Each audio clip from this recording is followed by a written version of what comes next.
And we're live. Hey, everybody, and welcome to the Multiverse Show, episode 127, the greatest show on Mondays. Thank you guys for tuning in.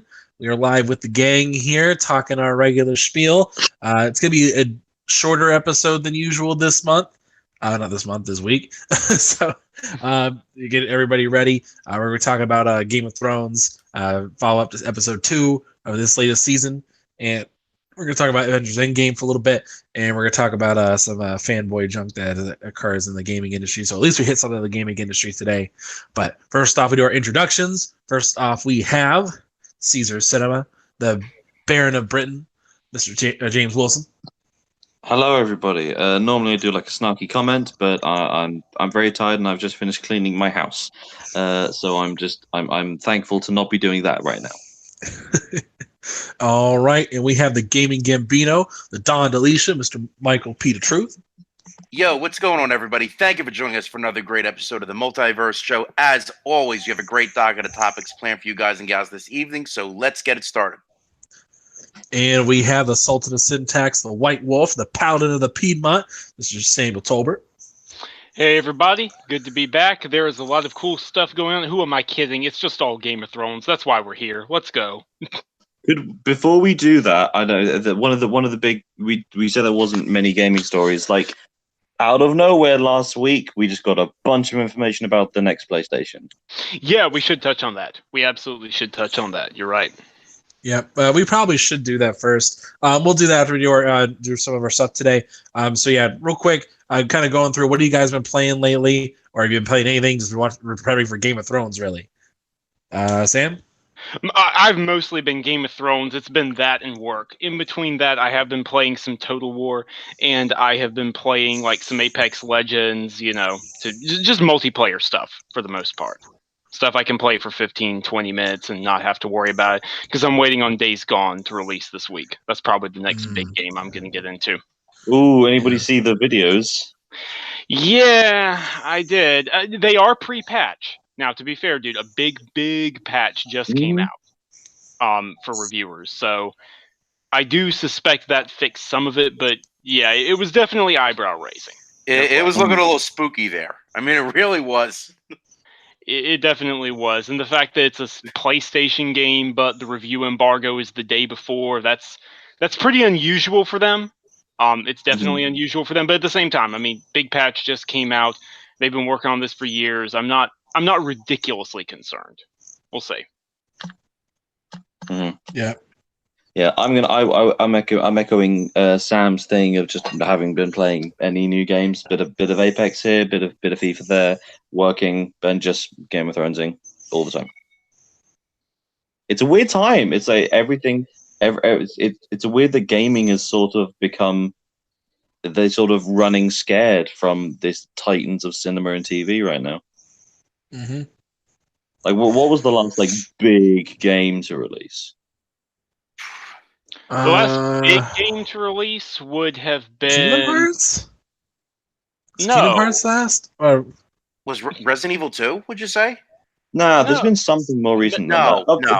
Devil May Cry. Devil May Cry 5 came out in March, and Sekiro came out late March, guys. Come on. Yes, Division was Anthem and Division 2. I mean, but I don't know. Like they didn't capture the world. Division 2 did. Yeah. Division 2 is doing well. Anthem. But maybe the last game I can think about that everybody picked up and everybody played was Red Dead Redemption 2. It was that's all anybody was talking about for at least 2 weeks. At least 2 weeks. That was the only on anybody's mind. Weirdly, probably the biggest gaming release of the year in terms of just numbers of people playing is Apex. True. That's true. Anyway, should we talk about PS5? We should. Yes, we should talk about that. That came out. That was a. All right, guys, go ahead. I was just going to say it's not technically called the PS5. It is the next generation PlayStation. If they don't call it the PlayStation 5, then what's the point? I know, but Mark Cerny. We're all going to call it that. What if it was a competitor to Google Stadia the entire time? There's no actual hardware. It's just 8K compatible. And the hardware is secretly behind closed doors, and it's never going to be in your home. Oh Man, that would make all these dudes putting 8K in their Twitter names look real stupid, wouldn't it? Like just like the Google Stadia fanboys. Nah. But yeah, let's talk about the PS5 for a second. So we had a few little things. Now, feel free to jump in and tell me if anything I missed about it. I know they came out and they announced they're going to have backwards compatibility with PS4 games. It's going to be 8K compatible, and this is going to be AMD Ryzen based. Is that right? I don't know. I'm not the technical person here. yeah, Sam, yeah. what are they doing? It's so the CPU tech in the APU, because it's almost certainly an APU, which is basically a GPU and a CPU on the same chip in consoles. It's what the Xbox One does, PS4, et cetera, et cetera. Anyways, the CPU side of the tech is going to be based on Ryzen 3rd generation, and then the GPU side is more loosely going to be based on Navi. We pretty much knew that. Well, like all Hey, listen. Oh Lord. Sorry. Oh Lord. All but imagine if it did that. Imagine if it did that every time they turned it Oh on. my god, how annoying would that that'd be? be the most annoying thing in That'd the be world. super annoying. That'd be the most annoying thing in the world. But the most crazy. but it would be a work of genius to do it because everyone would just go, Nintendo. They invaded AMD. Sorry. Oh man. Okay. All but the craziest of predictions had, Navi and Ryzen tech in there. So that's not very surprising, honestly. What is surprising is the SSD for the memory. That is definitely a surprise, but it's a very welcome one because it means we're finally ditching mechanical plate hard drives. No more spinning plates, less heat, less magnetism. Is that the thing that makes the noise? Yes. Okay. That's the thing. Think of an SSD as a giant USB, basically. Okay. That's Okay. the best way. So we're going to chips again. We never left chips technically, but like Well, for no, hard drives, I'm thinking more. I was thinking more like cartridges. well, no, that's not exactly the same thing. Not exactly the same thing. I need a steel book for my. You can get a steelbook. You can get a steelbook. Yeah. But regardless, it's interesting. It's very interesting. The back compat being confirmed for PlayStation 4. Obviously, older PlayStation consoles, it would be nice, but they had to have it. They had to have back compat for the PS4. Not having it would have been suicide. It's very interesting. We don't have hard specs. We don't have RAM figures. We don't have teraflops or APU speed or anything like that. But this is definitely how do I put this? A calculated move on Sony's part to be a part of the conversation. Mm-hmm. Yeah. Ahead of E3, when Microsoft is almost certainly going to be, revealing their consoles and whatnot. Sony is like, hey, you don't forget about us. They're going to be a part of that as well. Yeah. It's going to be interesting, man. It's going to be interesting how this all. I like down. the wording of the things like PS5 will support 8K displays. Which means yeah. It doesn't mean it's going to necessarily do it, but it's going to say, we'll up-res to that. Yeah, exactly. Like no developer is going to be targeting 8K resolution or much higher than 4K. No way. Like, how many people really? What is the percentage of people who are going to buy this who have 8K TV, who have a 4K TV? Non-existent.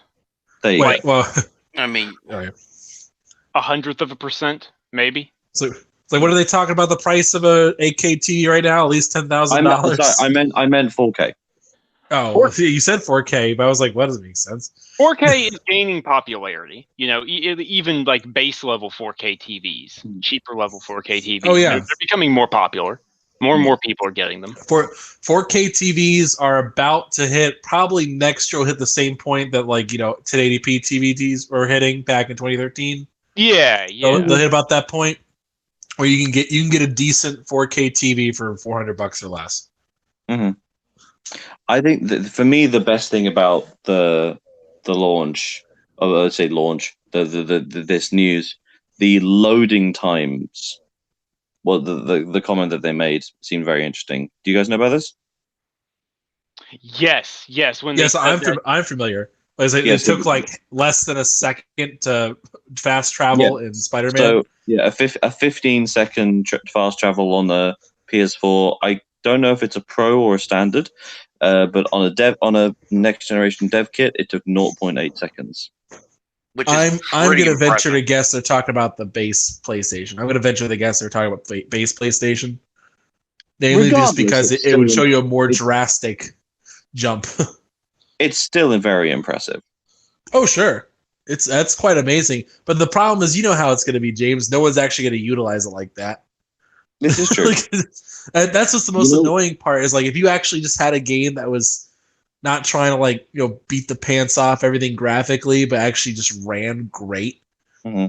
Like, the hardcore people like us, we'd appreciate it, but like no one else is going to care. Yeah. So what are we thinking? 2020 launch? Oh, definitely. They've already confirmed that. 2020. Yeah, they did say it won't launch this year. It's almost certainly fall 2020. And if they're talking 2021, what's the point of even bringing it up now? Because they want to be a part of the conversation. Oh, no, I was saying if it's going to launch in 2021, what was even the point of bringing it up now, 2 years later? Because they want to be a part of the conversation. Why? Because Sony do weird things when they launch new consoles. We know this. Yeah. This is interesting, though. This gives at least Microsoft an idea of where they're targeting. But I don't know. It's going to be interesting. So, all right, moving on. Moving on to other topics of great. As you guys know, this is Game of Thrones season, final season, and we are going to be talking Game of Thrones spoilers at the end of the episode. So we're not going to really talk about it too much, but brief impressions right now.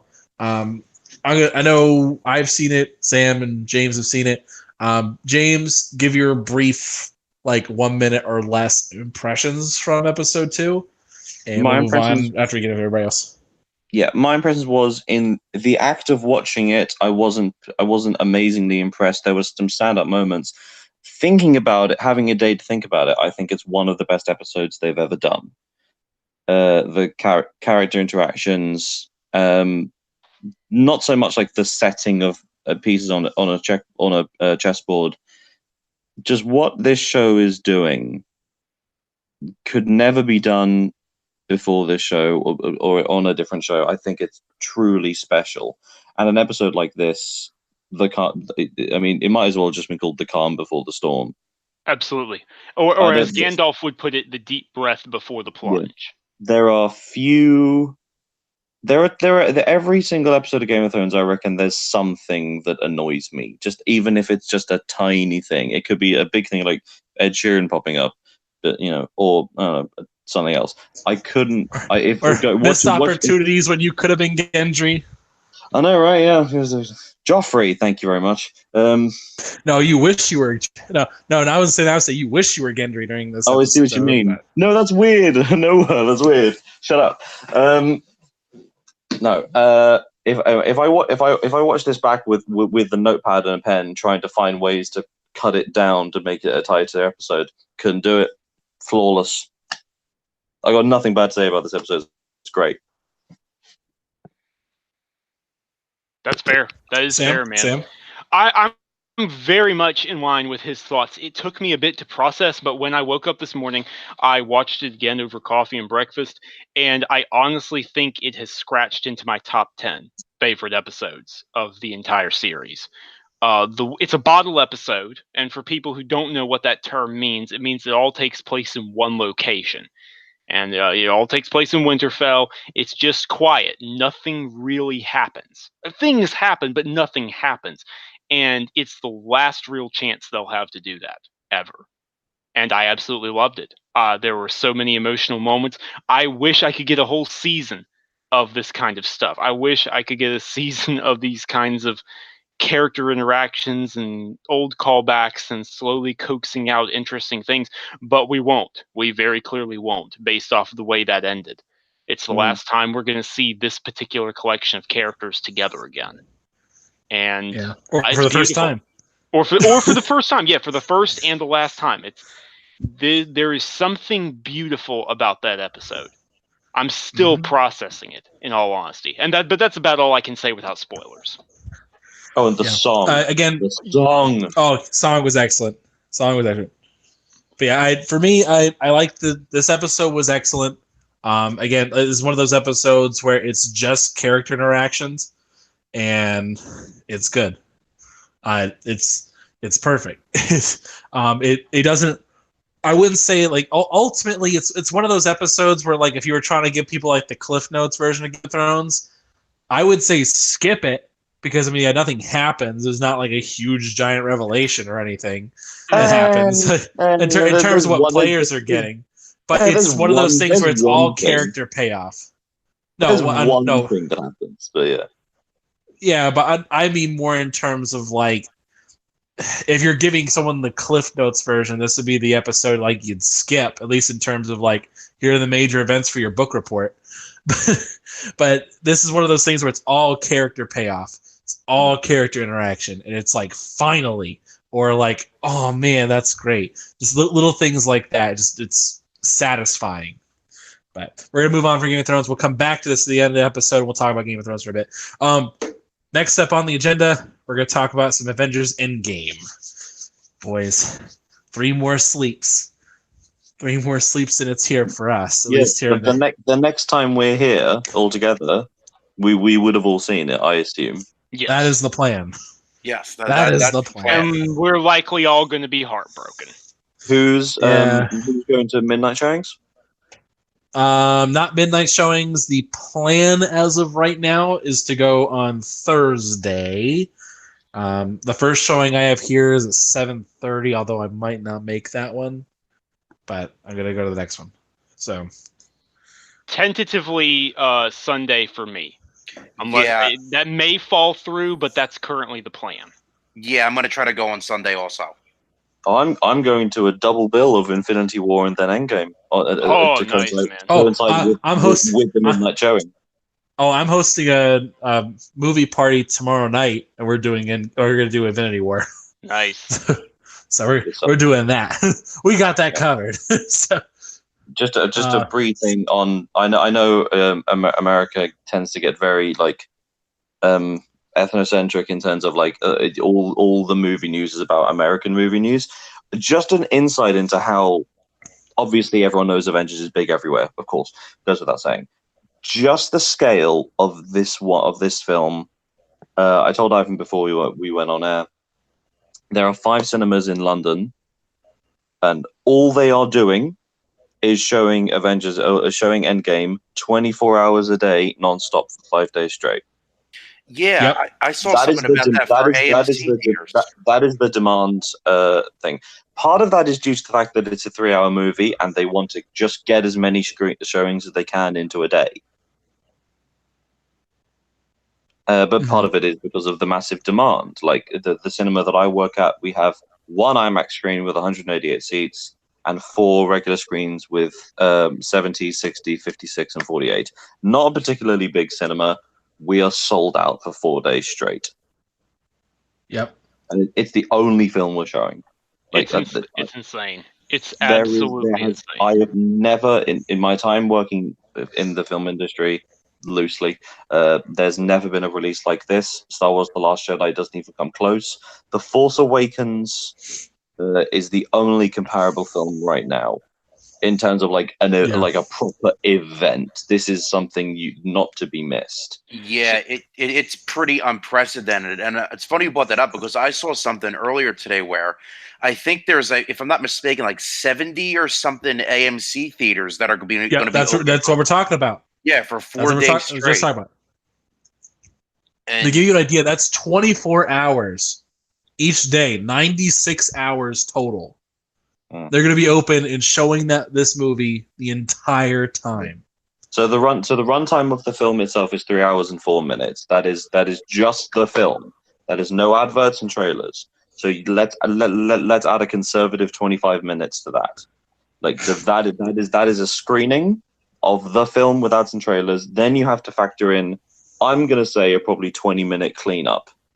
So a showing of that film from beginning to cinema is 4 clean hours. is 4 hours. So realistically, you can show that film 4 times a day properly. Yeah, properly. Without going into 24-hour territory, because frankly, That's I think only one theater. That's only one screen. that is one screen. That is true. Yeah, that's one screen, but not just that. But like, I'm thinking more in terms of like the guys who had to be there at like 3 a.m. showing Endgame. Like, I just want to go to sleep. I don't really go home. I gotta seat these people who just got here for a 3 a.m. showing. Leave me alone. I'm just trying to relax. And So I honestly think At least it's not take me fair with on some you. of the stuff. All I can say is I'm imploring everybody here, please take your rubbish out with you. Please, Just for the love of for God. the love of God, even you know what? If you collect everything you have and just put it on your seat, just put everything inside your massive popcorn box and just put it on the seat and go. Yeah. Like just make it really easy for the cinema staff. It's going to be the busiest job that they do this year, maybe their entire life. Help them.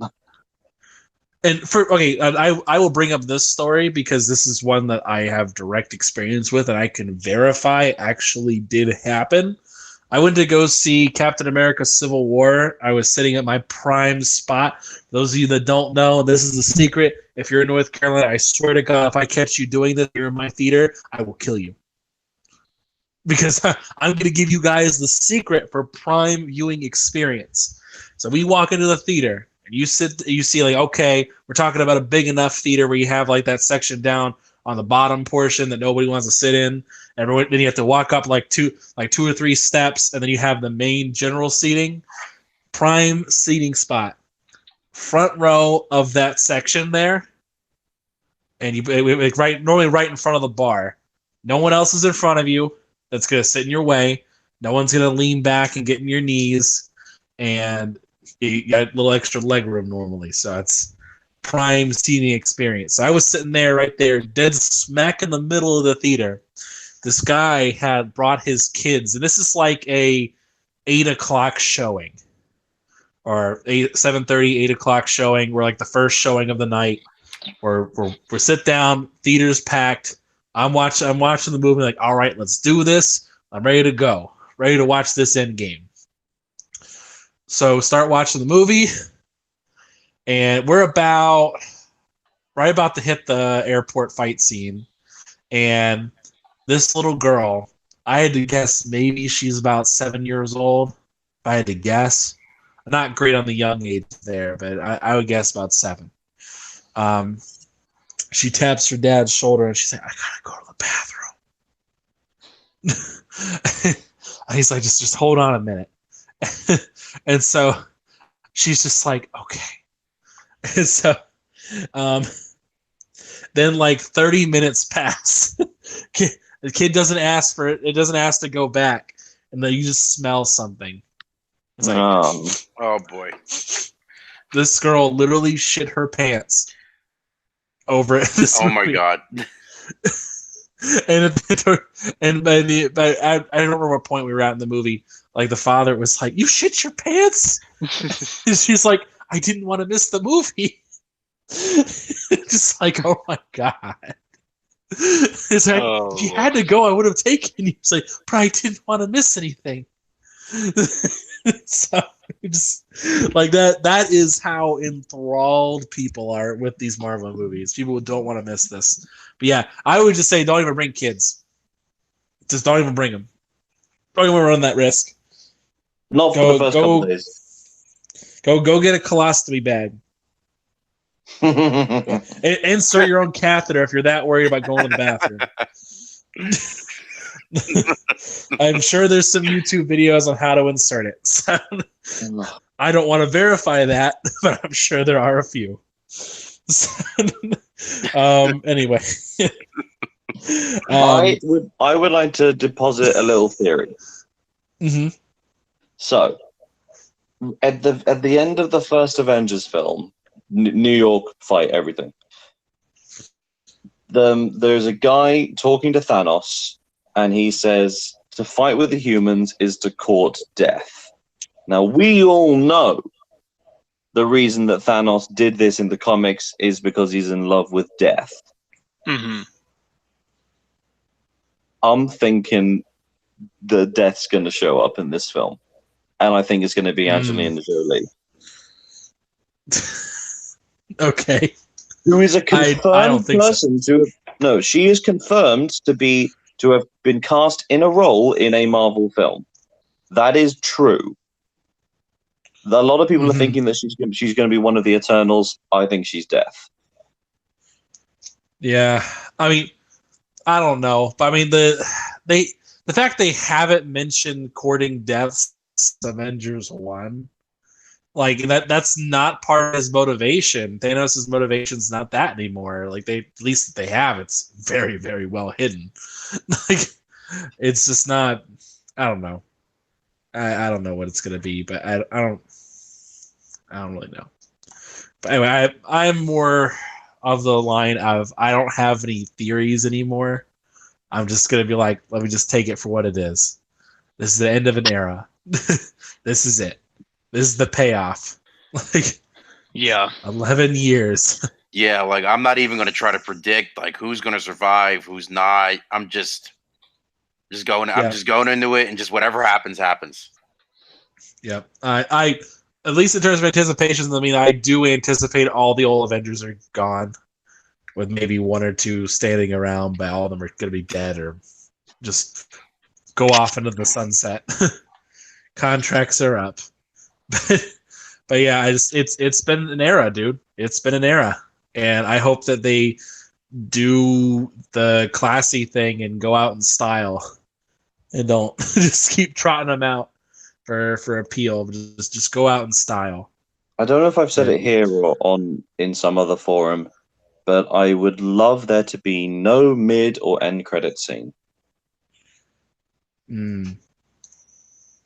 Just the film. Yeah, since they didn't do it with Infinity War, it would be really nice if it was the case this time. I agree. But it would have to be like a definitive ending. Like it would have to be like, okay, there it is. Like that's it. Yes.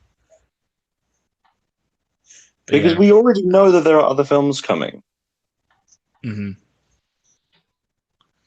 But yeah. I mean, no matter how much Chadwick Boseman wants to say that he's dead, we know that there's another Black Panther film. Chadwick Boseman. also, did you guys know he's 42? Chadwick Really? Boseman? Yeah, pretty crazy. I know, right? He's doing real good for 42. I was going to say. I found this out today. Holy crap. I'm not making this up. It's crazy, right? That's impressive. He's twice as old as Tom Holland. Jeez. Okay. So, moving on from Endgame, we have some stuff to talk about. So, man, there's been some stuff that happened over the weekend. At least in terms of stuff, and I want to talk about it briefly because it was annoying to me to see this stuff. I'm not going to get ultra specific about who or what we're talking about, but mainly just because it doesn't really matter. For me, it's more along the lines of I just kind of want to mention this. So, things are kind of gearing up again. Next generation talk's kind of on the way. We're kind of building up in that direction. PlayStation 5's coming out next year, most likely. Next Xbox going to come out either this year or next year. That's kind of happening, but you're kind of already seeing it. The last year and a half hasn't been too bad when it comes to fanboyism and stuff. I mean, it's still around. It's always going to be around, but it hasn't been unbearable. But that's generally how generations work.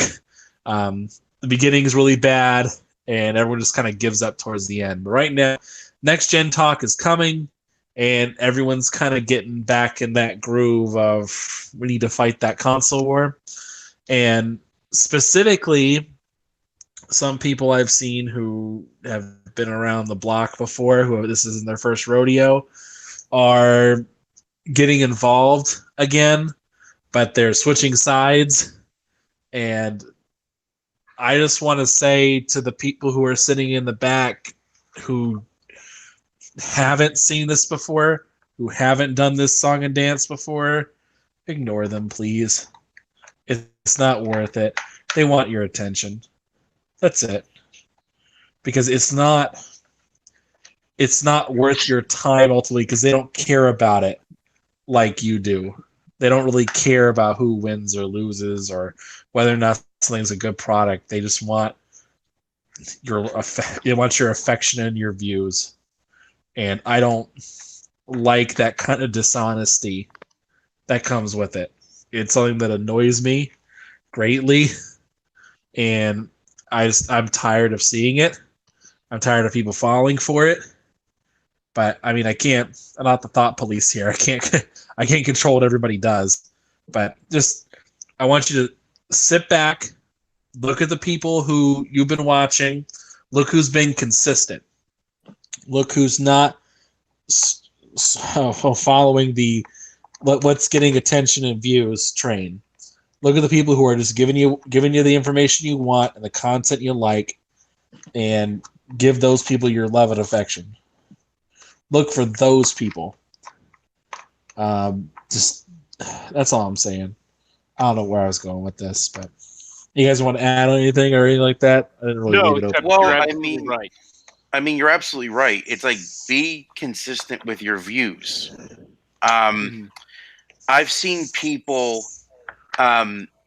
Again, like you said, I'm not mentioning any names. It's not. I don't want to give it any attention, but there have been people that have spoken out against, bad behavior that these individuals have exhibited online when they were pulling for the other platform. But now that they've kind of switched, it's like, okay, well, we're not going to judge you by those same standards anymore. So,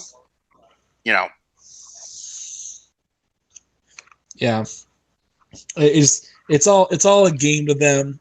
It's all about getting attention, getting those views, and playing you guys for fools.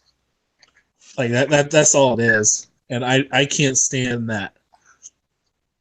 And because people are impressionable, people give a little too much attention to people's brands and choices and things like that. It's not that big a deal. But unfortunately, it's just that's what people get into. And people find identity in their brand choices. And it's a thing. So, anything else before we move on? No, I think not that's really. You You said it. Yeah, you said it, man. Okay. All right. So we're going to kind of move into the Game of Thrones spoiler section. This is kind of a short episode this month, but yeah, go ahead, Mike. Can we talk about one more thing before I hop off for Game of Thrones? Sure. Real quick, what are your guys' thoughts on the discless Xbox? Good idea. The Xbox Sat Edition. It's a great plan. Cool idea. Cool idea, overpriced. Yeah, that's my thought too. Really great idea. Missed the mark on the price. What is the price? $250. Does it come with Game Pass? It comes with 3 games. It does not come with Game Pass. I think it comes with all of them should come with Game Pass. They should come with a year's subscription to Game Pass. Absolutely. 100% agree with you there.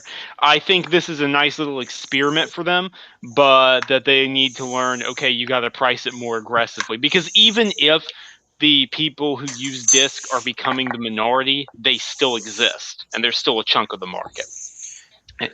Yeah, I mean, I think it's timing. Timing's the big problem. It's like, okay, we're gonna launch this thing at the end of the cycle, and you can buy an Xbox One S for $250 normally as well.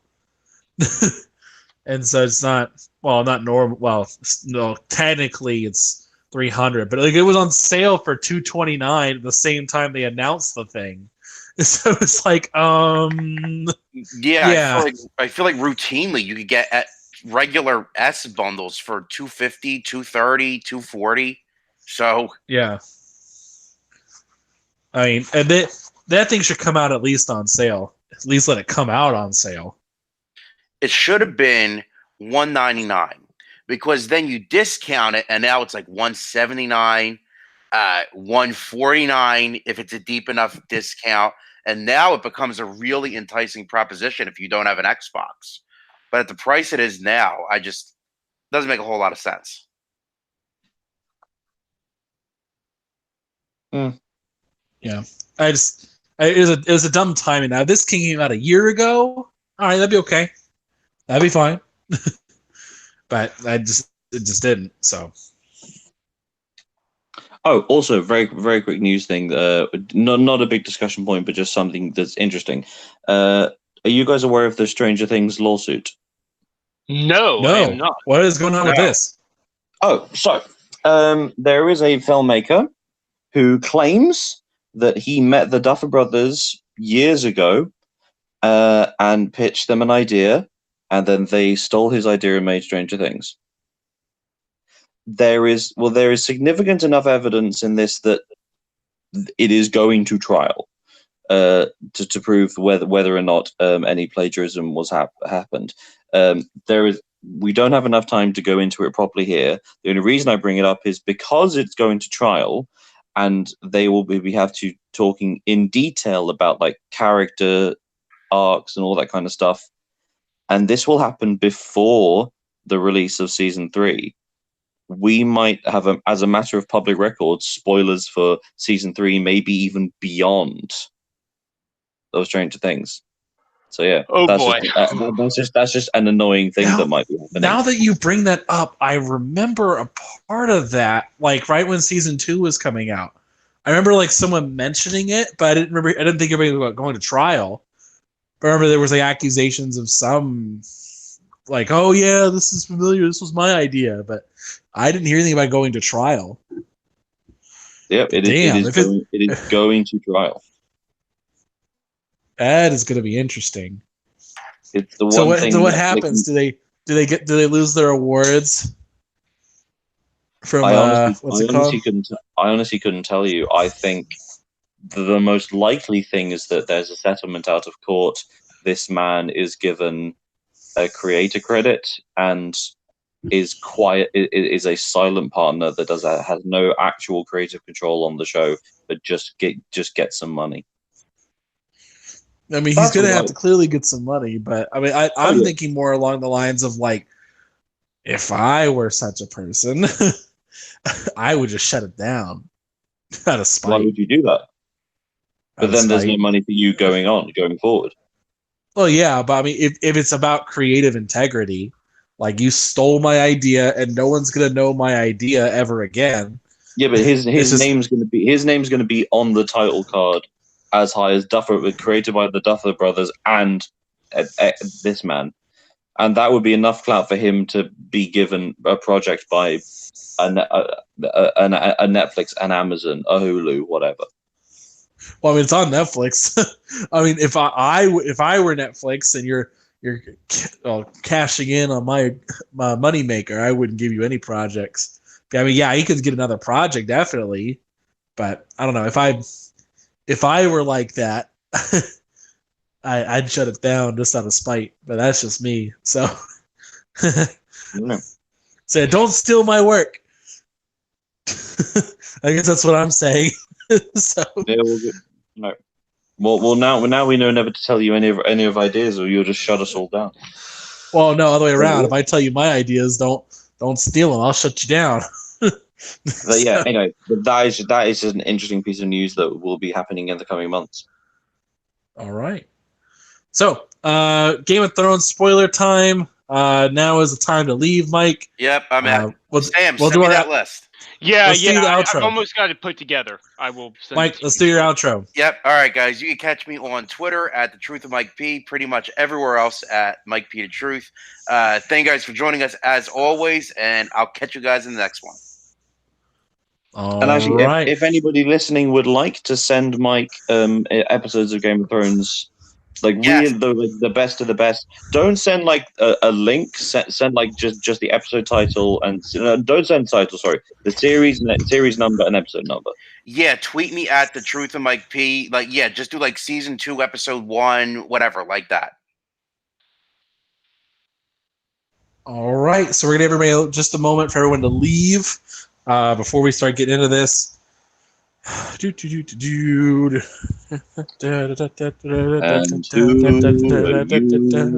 proud Lord, said that I must bow so low? Only Only a cat of a different coat. That's That's all the truth I know.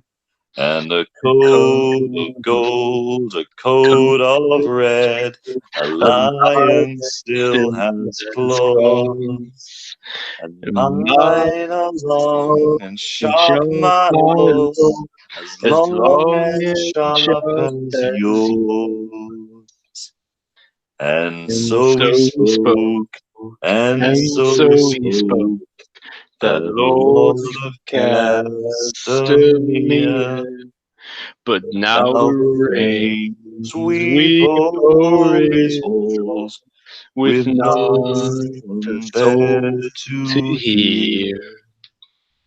Yes, now the rains sweep Sweet over his halls, with no not a soul. soul to hear.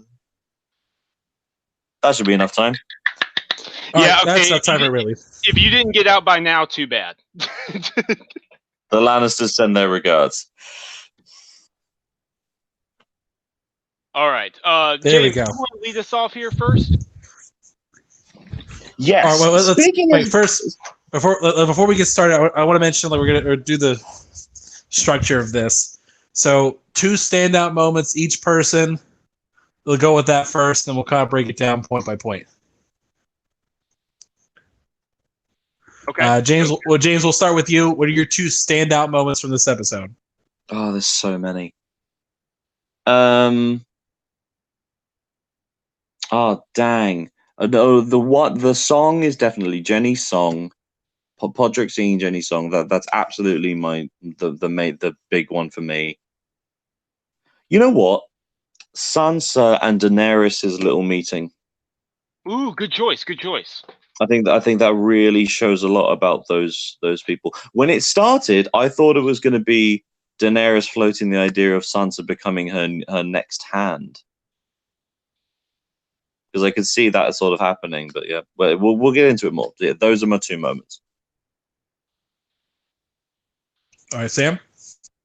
So for me, my first moment is actually, it's a very lighthearted one, but it's when John is walking towards the wildling / Night's Watch survivors, and you got that epic music, the heartwarming music slowly building, and he's so excited, and he's about to get, and then Tormund tackles him and gets him away from it. He's like, "My little crow!" I busted out laughing. My family stole mine. roared. We actually had to take a moment there because we were roaring with laughter. That was great. That was absolutely great. That just captured their personalities and their respect and love for each other so well.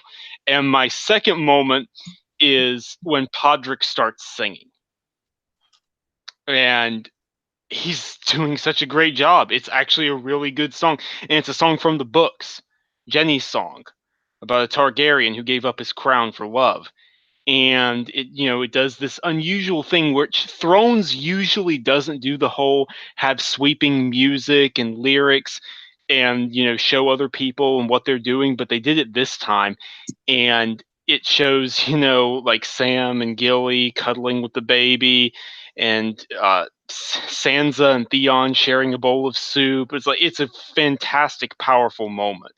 It really is. It reminds me of when Pippin is singing, home is behind, the world ahead.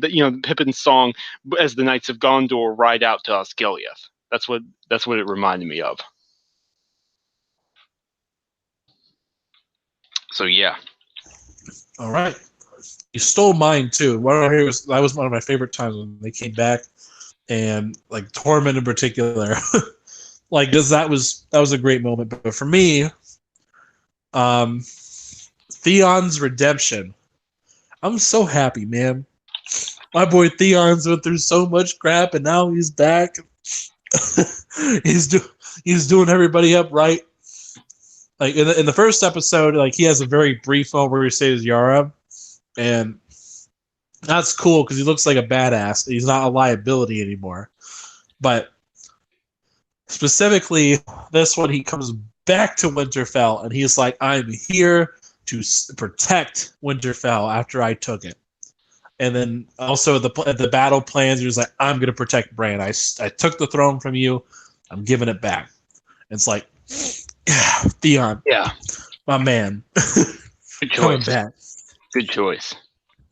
The other thing too, and this is kind of a toss-up, was okay. So the scene with Davos, the two Lannister brothers, Podrick and Brienne, that's a standout sequence. And Tormund. Yep, Tormund. That's a standout sequence to me because it's great characters. Most of people who they haven't even met before, they're just kind of like, yeah, we're around. But it's just more like it's a nice calm before the storm. Mm-hmm. Just great moment where like people are there for different reasons. Some people want to get drunk. Some people are just like, I don't want to get warm. But it's great camaraderie for people who don't really hang out together. And then, like, the pièce de résistance is the knighting. Yep. Brienne finally getting that completion to her arc. It's like, finally. And I really dug that with her. But the other one, too, is Arya. Oh, yeah. Yeah.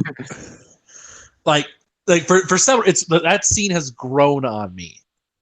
Like I've gotten more and more interested with it because with Arya,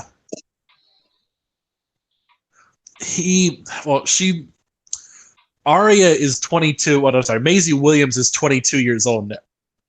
This is a big moment for her because she got on the project when she was like 10 or 11.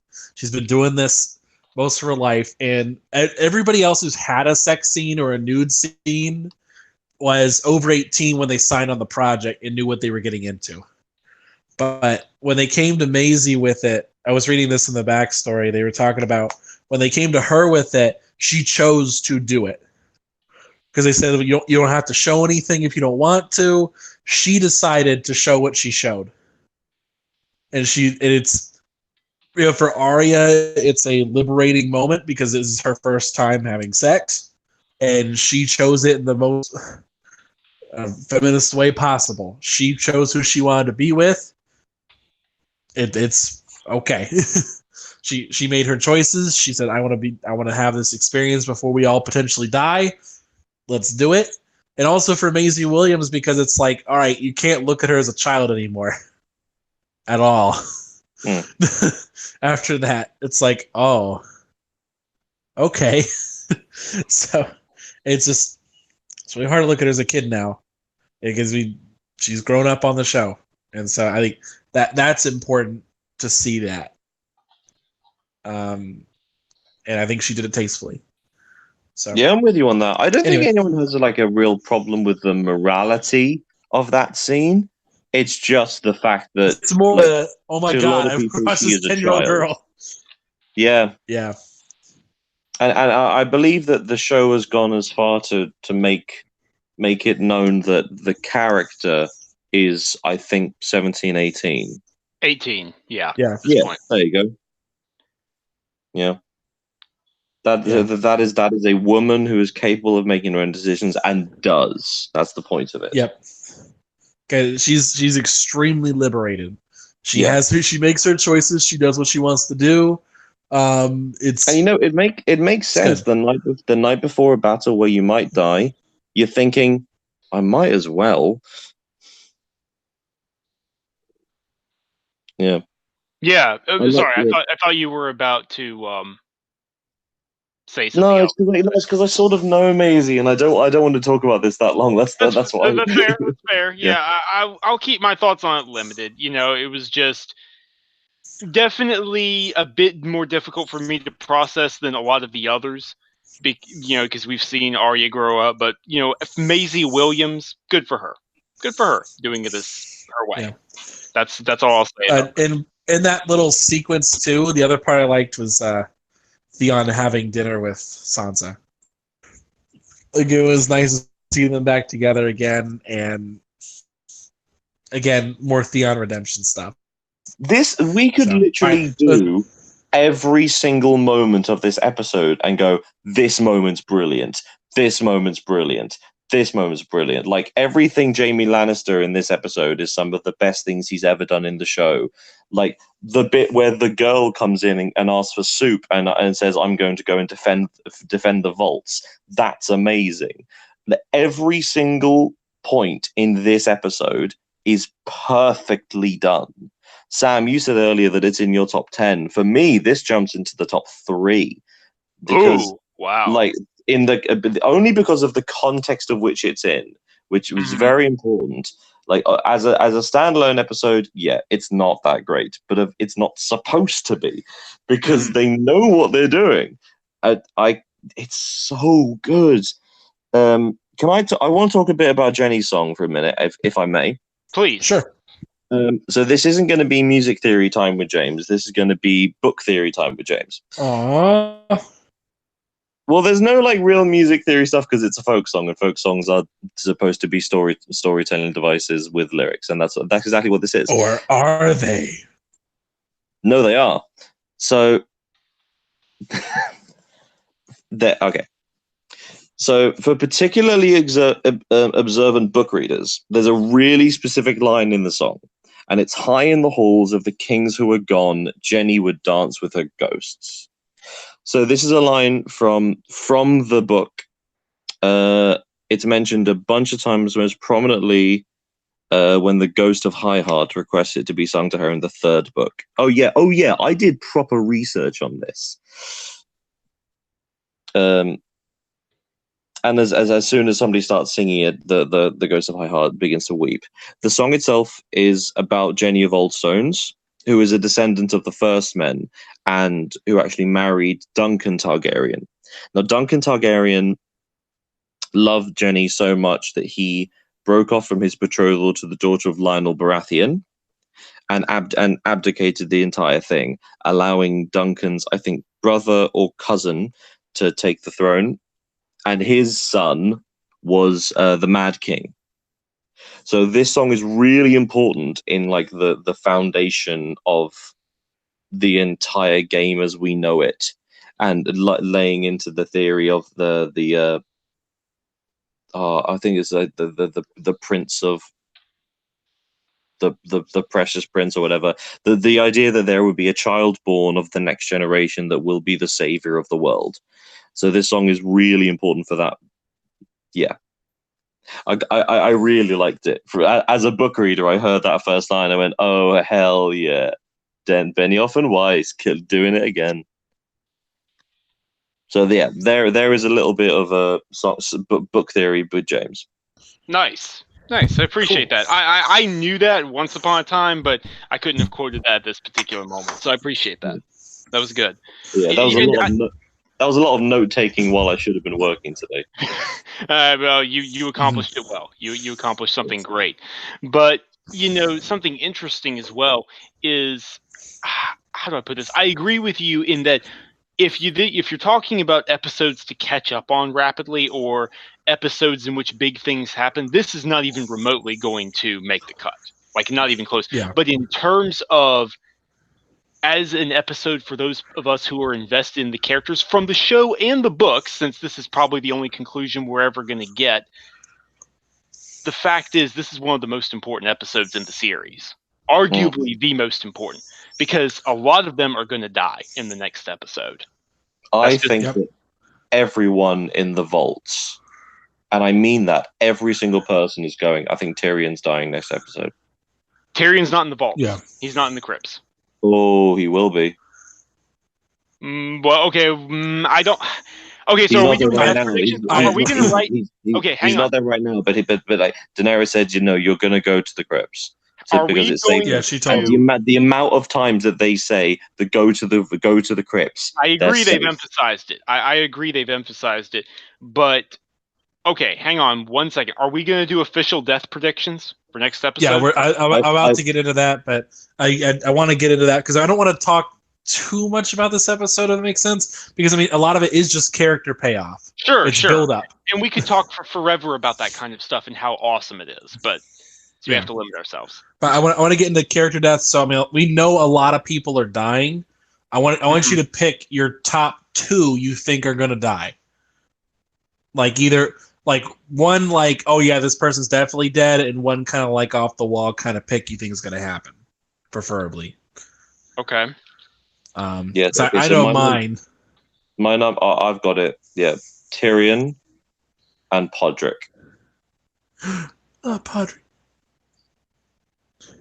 Why do you think those 2 in particular? I mean, Tyrion, I understand, but Well, that's just me thinking. I think everyone in the crypts is going to be dead or turned into a White Walker, because what is in crypts? Dead bodies. What does the Night King use to create soldiers? yep, the dead. Yep. So, like, I have a horrible sinking feeling that zombie Lyanna Stark will rise. Would it really be zombie or would it be like skeleton at this point? It would be white. Yeah, I mean, it would be white. Okay, let me throw something back at you, though. We know that magical, seals were placed into the wall, and they were placed into the Three-Eyed Raven's cave before Bran went there, and his mark was the Night King's mark was able to let him go in. What if they do rise up, but there's some sort of magic in there, and the undead Stark fight against the Night King? Oh, yeah. I was gonna say, what about what was about? It's like his uncle, Yeah, from last season, who saved John. Yeah, Benjen. Yeah, who? Yeah. What about Benjen? Like, all right, these guys have been Benjen's conditioned. dead. Benjen's dead. Yeah, Benjen's definitely dead. But James, what? Yeah, so I'm with you on the dead Starks rising up from centuries, thousands of millennia past. But what if they retain some consciousness and fight for Winterfell? Oh, that's so. Instinct. That's so ridiculous, but I love it. Isn't it? But I feel like you're pitching that, and it's just the wrong show. I know, but still. There's another Right. person who is. It's not like one of my big picks, but purely because they were planning the future and the future was good. Grey Worm. Yep. There. He's done. Grey Worm or Missandei, one of the two. Both. You think both? Yeah. Bro, both they'll die together fighting the hordes. Like, all right. They were too like, we're gonna go and it's gonna be sunny and I'm gonna protect you. It's gonna be great. I was like, no. You are 2 people on a helicopter going into Vietnam, and you just got a message that your wife gave birth. You are so dead. Yeah. All right. So my picks. Unfortunately, it's going to be a lot of my favorite characters are going to die. So, I mean, one I don't think will die, but I think if he did die, it'd be okay. Is probably Davos. I mean, his arc's done. Mm-hmm. So I mean, if he died, it'd be okay. But I mean, I don't think they're going to go for killing him. He's not one of my picks. Theon, I think he's dead. Theon, he got his redemption, and that's it. Yeah, they gave him the redemption, and he'll die saving Winterfell, and that'll be it. Yep. Like that he's done. Other than that, I think Tormund's gonna die, but he's gonna be a badass. Sorry, Tormund and Brienne. If I had to do a double header, because they just finished her arc. Brienne's gonna live through the entire thing. A new world will be made, and Brienne has to be a part of it. Yeah, but all right, Sam, we'll go to you. Then I'll tell you my off the wall theory about how this could end. Okay, all right. Well, so mine are going to be for starters, Ed of the Night's Watch. Unfortunately, I think he's dead. I think he's definitely dead. I think Barrack is dead. He has been resurrected by the Lord of Light over and over and over. He has served his purpose. He's helped get certain characters where they need to be and to survive. He helped, he and Thoros together helped to save the Hound and, remind him of his humanity. He's definitely dead, in And my now he's opinion. going to get resurrected by the King of Night. Yep, exactly, after serving the Lord of Light. He'll be resurrected one last time. Unless he's burned. I mean, to be fair, unless he's burned. Wouldn't that be a perfect way for him to go, though? Oh, I see him lighting himself on fire to prevent it. I don't see him coming back. Nice. Like Larry lights his sword on fire, he'll light himself on fire. Like no. Yeah. So if I'm going by 2, I would go with Ed and Barrick for sure. Can I go for a third? Sure, why not? Jorah, definitely. Ooh. I'm not sure. I feel like because he is the only person that unequivocally is with Daenerys and nobody else. Mm-hmm. And every other person that she has an allegiance with some person else. Or has some sort of ulterior motive, however small. Right. Yeah. Jorah is purely working for Daenerys. And I just feel like that I would be as a storytelling point of view, it would be unwise to remove that from her when she's just lost one of her biggest bargaining chips in Jon. Yep. Or has she? We don't even know about that. There's so many. So let's talk about that for just a second. So in this episode, they revealed that Jon revealed the truth that he's actually her nephew. Revealed the truth to her, and it's very brief. They don't really explore it too much. But her reaction was, "Wait, you think this is legit? I mean, it's your best friend and your brother who told you this." But she's just kind of like she's questioning it, and like you get the impression she's not like accepting of it, but she's just like, "We don't have time for this right now." Like I don't have time to process this, and it's still up in the air of how she's gonna ultimately go with it. I have a horrible sinking feeling that she's gonna it's gonna be a Scar situation. She's gonna have the opportunity to save Jon. Yep, that's what I'm getting to. I'm getting my theory. Oh, okay. My theory, dude. As well? Okay, yeah, fine, yeah. So my theory is this is the big fight. This is the longest episode. This is it. Like this is the big fight. It's going to be coming up next episode. I think what's going to happen is you're going to have, Brienne's on the left flank. Jaime's going to be somewhere around there. They're going to be launching an offensive. But I think the key thing that's going to happen is you're going to have Jon going after the Night King alone, or a very small unit. But him specifically going after him, because that's the whole point. If you kill the Night King, it's over. Right. Everyone else goes away, it's over. And I think what will ultimately happen is I think Jon's going to die. And for real this time. Where Jon's not taking the throne. Jon doesn't care about the throne. But like this is just a distraction to him from his ultimate goal. That Jon dies, taking out the Night King, basically saving everybody.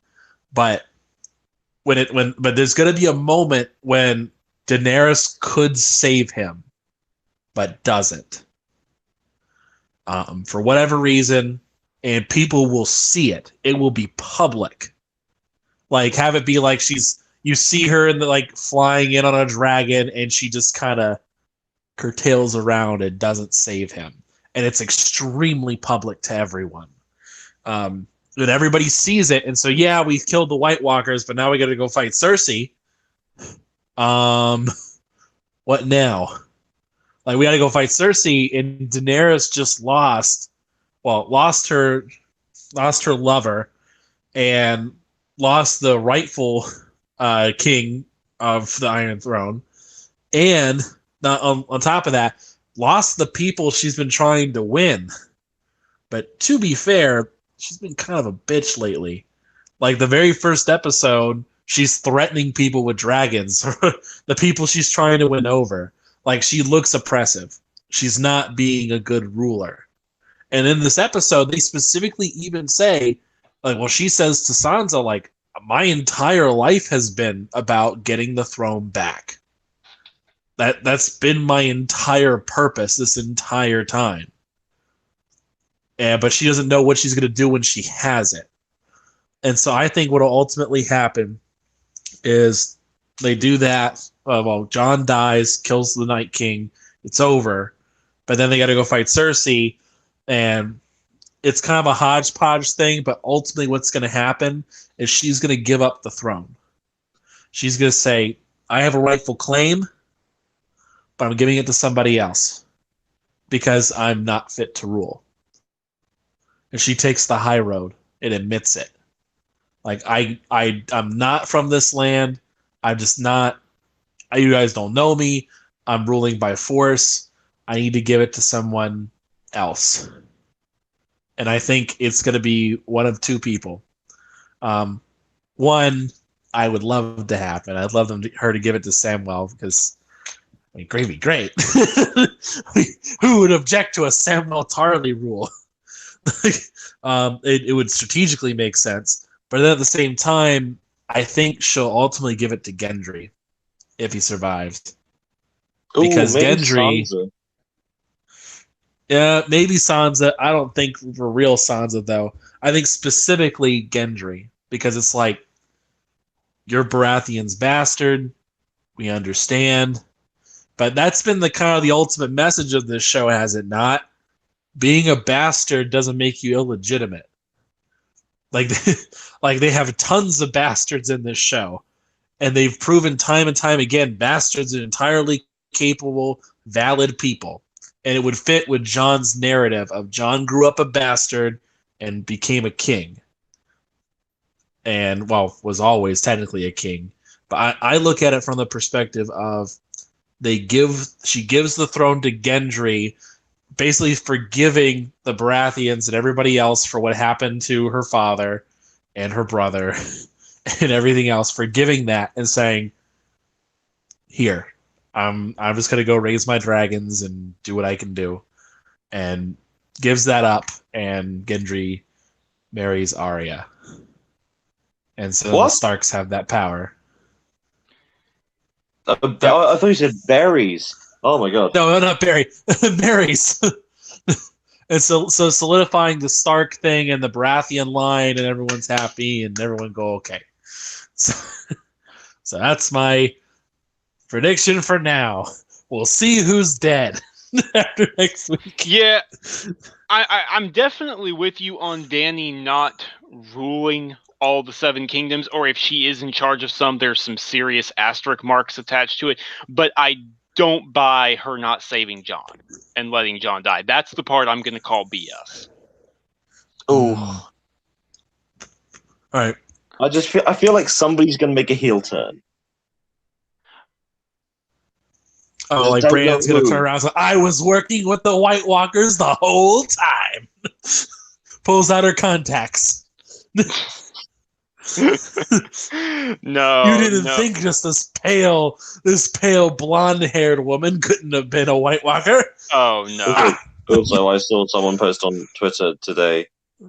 Just how iconic would it be if the Night King spoke? Yeah, just let him say one line or one word.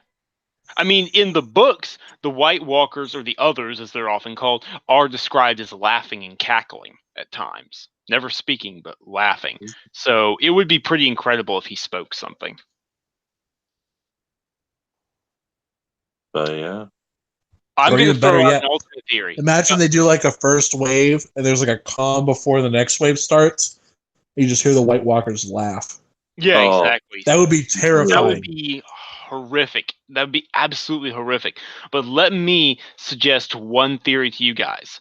They, quotes here, win the battle at great cost. Many people die, many lives are lost, but the White Walkers are destroyed, the army of the dead falls, but the Night King isn't there. And then it's been revealed at the very end of this episode, the whole time, he's been flying south to King's Landing. Yeah, they've done that so many times. You've got to think of the last 2 episodes being 80 minutes long. Mm-hmm. I just don't think there's going to be another massive White Walker / Golden Company / Northern Army battle. I think that they're putting all their eggs in. What if he's flying down south to marry Cersei? Oh, and then I can see it. And then all of a sudden you have Euron show up, said, "Who's this?" And he just gets frozen on the spot or something like that, and just shattered. But then like the white and then the Night King says he needs to cool off. Like, is that what's happening? And then have it be like Cersei's sacrifices the Golden Company. They just all get turned to White Walkers. She's like, I don't have to pay them now. Yeah. And then the Night King goes, and I've got a special gift for you, and turns around and there's a half undead elephant. Like, it's no, or an undead finally Joffrey. got the elephants. Undead Joffrey. God no. Oh my god. Yeah. But, yeah. So no, I think that they're gonna make. I think that we're gonna have a 60-minute battle episode next week, and it's gonna be the greatest TV or film battle of all time. Agreed. And then the Night King will be either vanquished or banished, banished back up north, so weakened to the point of just nothing.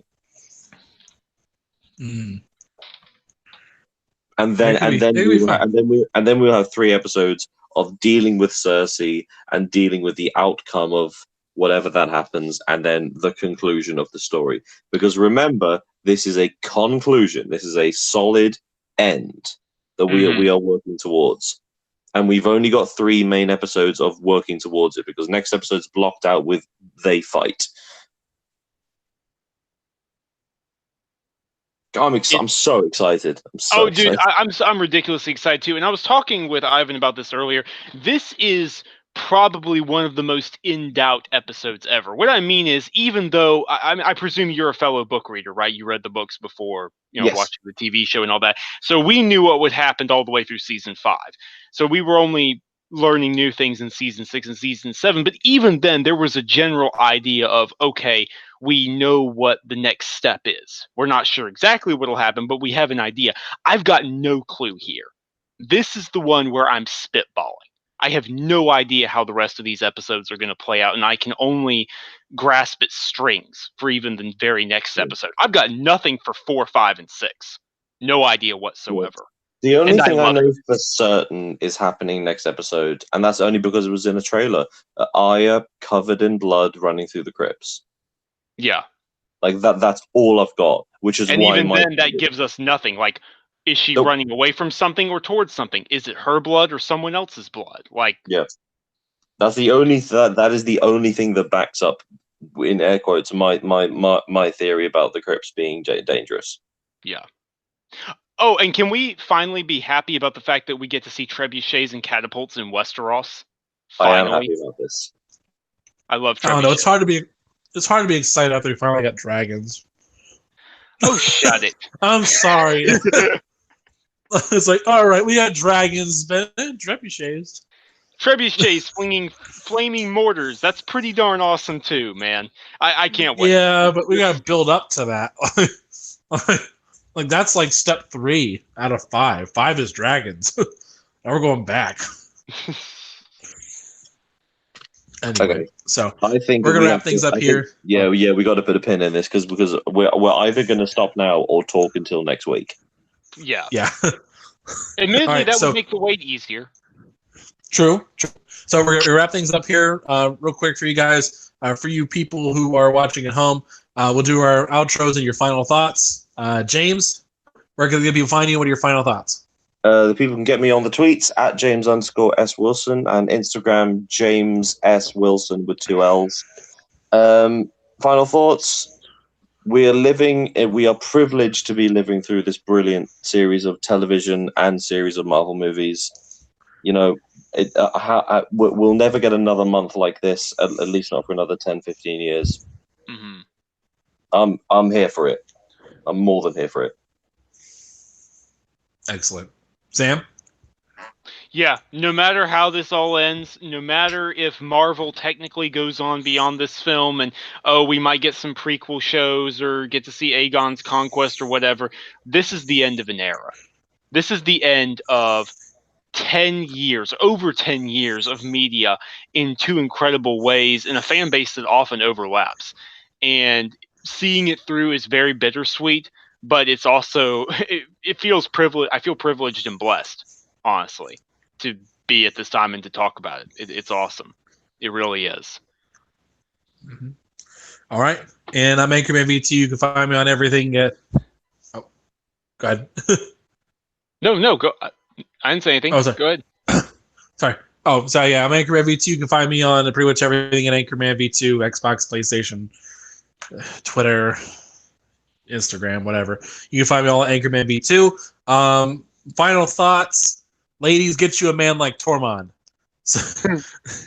He supportive as hell through everything. Always into you. No matter what. First question of the day. Is the big lady here? And he got I love that. on his... First thing out of his mouth is the big lady here. Well, second thing. The first thing out of his mouth was, little crow. my little crow. Yeah, just get you a man like Tormund. That's good stuff. But anyway, guys, thank you guys for tuning in. It's been episode 127 of The Greatest Show on Mondays, and we are out of here.